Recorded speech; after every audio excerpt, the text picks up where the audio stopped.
Hey friends, we're back with another virtual story time. Again, we're reading some Christmas books. These are the two books that we're going to be reading today. This one is called Mr. Willoughby's Christmas Tree. This is one of my very, very favorites. And then this classic called Bear Stays Up for Christmas. Have you guys read this one before? Have you seen it before? It's another really, really good one. For your craft today, we're going to do something a little bit different. Instead of me showing you the craft, Miss Marcia is going to show you this amazing, adorable, it smells so good, cinnamon ornament that you're going to make yourself. It's kind of like Play-Doh, and then you let it sit overnight, or you can bake it, and then you can make this all by yourself. So make sure that you watch Miss Marcia's video and stay tuned, and I'm going to read you some stories. Hope you're having a very, very Merry Christmas. Bear Stays Up for Christmas. The day before Christmas, snuggled on his floor, Bear sleeps soundly with a great big snore. "Dear Bear, get up," Mouse shouts in his ear. "We won't let you sleep through Christmas this year." His friends are all there, gathered in his lair, and Bear wakes up. He stands with a stretch and a great big sigh. "Oh, I hope I can make it. I do want to try." "Don't worry," says Mouse. "Hare says it'll all be all right.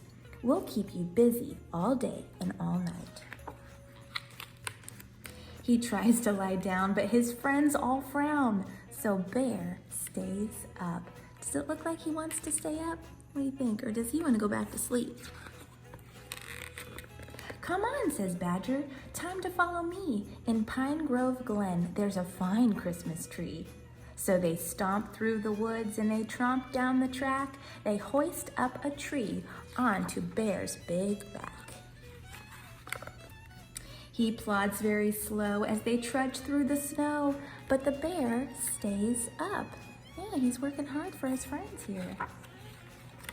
Back in the cave, Gopher brews mint tea, and Mole pops corn to string on the tree.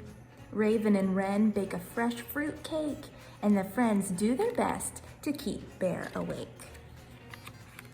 His shoulders start to stoop and his eyelids droop, but Bear stays up. Oh no, it looks like he's fallen over with the tree.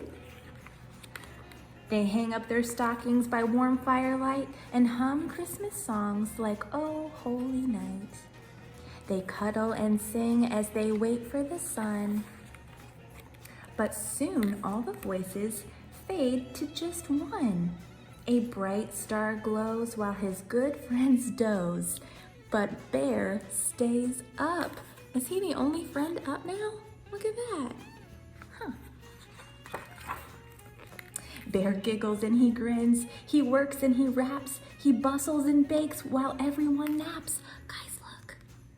He piles up presents under the tree, but who's at the doorway? Bear doesn't see.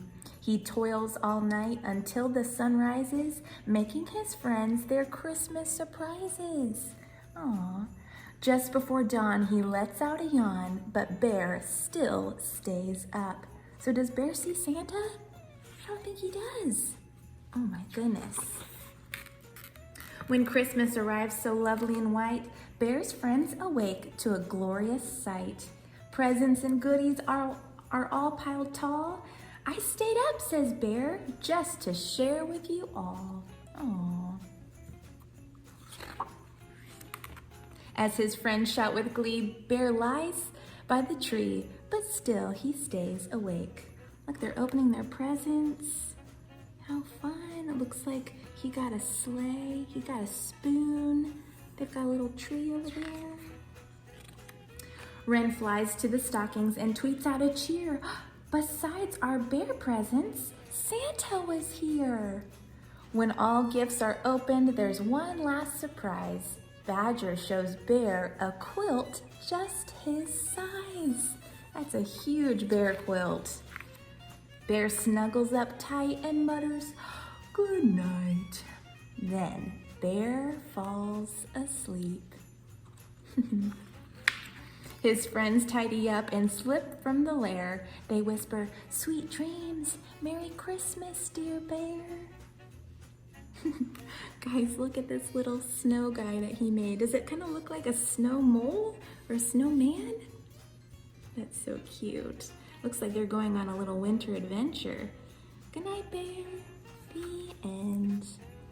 All right, Mr. Willoughby's Christmas tree. That's Mr. Willoughby down there, and that is his Christmas tree. It's huge.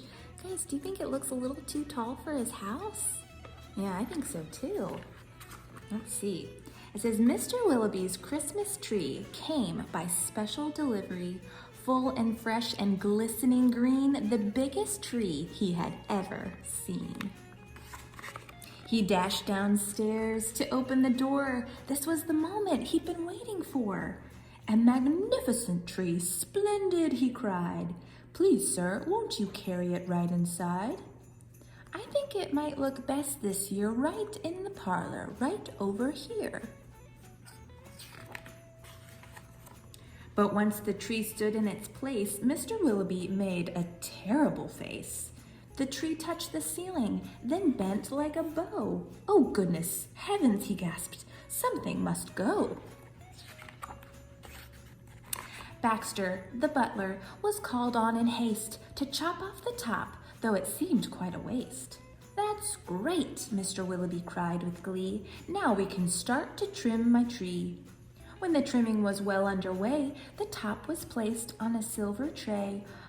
Baxter said, "I know just who'd be delighted with this Christmas tree." Look, does that look like a little mini Christmas tree? Yeah. So it was presented to Miss Adelaide, Mr. Willoughby's upstairs maid. Does it look like she likes it? Yeah. "Won't this tree be a pretty sight when I have trimmed it later tonight? But the top, oh dear, I'm so afraid will have to be cut," sighed Miss Adelaide. So it's too big for her spot too. So with the scissors sharp and long, she snipped off the top while she hummed a song. The top was set out the very next day in the back of the house to be thrown away. That little treetop caught the eye of Tim, the gardener, passing by. He certainly was not about to see that little tree thrown out. He hurried straight home to see what Mrs. Tim would say. "Fa-la-la, surprise, surprise!" His wife could not believe her eyes. "But our house," she said, "it is so snug and small. I do not believe we need it all." And before Tim had a chance to shout, she cut off the top and threw it out. Guys, do you see that? Her little house, and she cut off the top right there. Barnaby Bear was padding by and it almost hit him in the eye. Now, who would throw a tree away so very close to Christmas Day? "I'll take it home, that's what I'll do. Look, Mama Bear, I've a present for you." He's taking it to his mom. "Isn't it a pretty tree?" yawned Barnaby quite drowsily. But Little Bear, standing far off, cried out, "That tree won't hold a star." Oh, is it too big for their place too? Barnaby said, "Let's cut a hunk off the bottom there at the trunk." But Mama Bear just shook her head and sliced the treetop off instead. Look at that.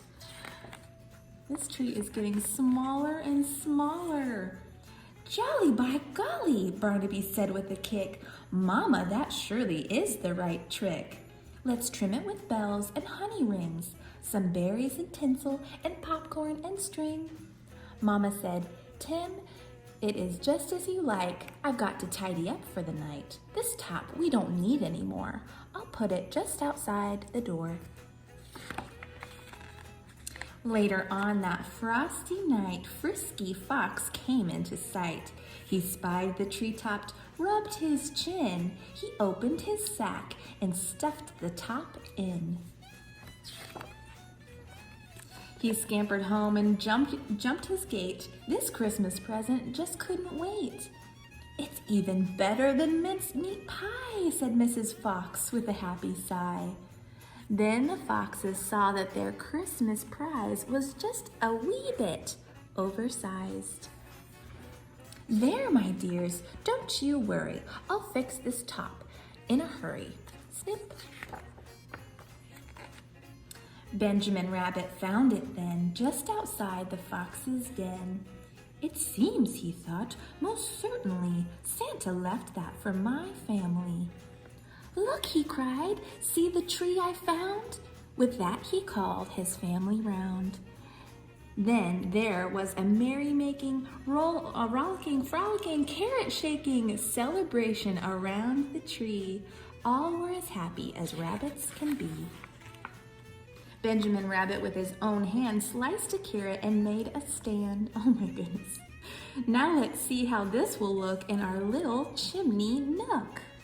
But right away the children cried, look, it's leaning off to the side.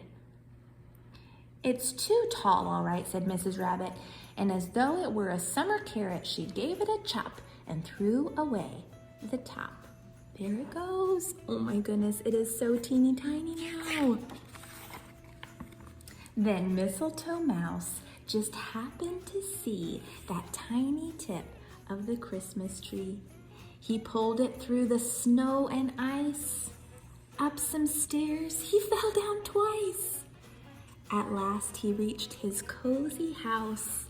And it's just the right size, says Mrs. Mouse. Then, at the top, if you please, they put a star made out of cheese. Oh my goodness, a star made out of cheese? That's perfect for mice. Oh, wasn't it grand to have a tree exactly like Mr. Willoughby?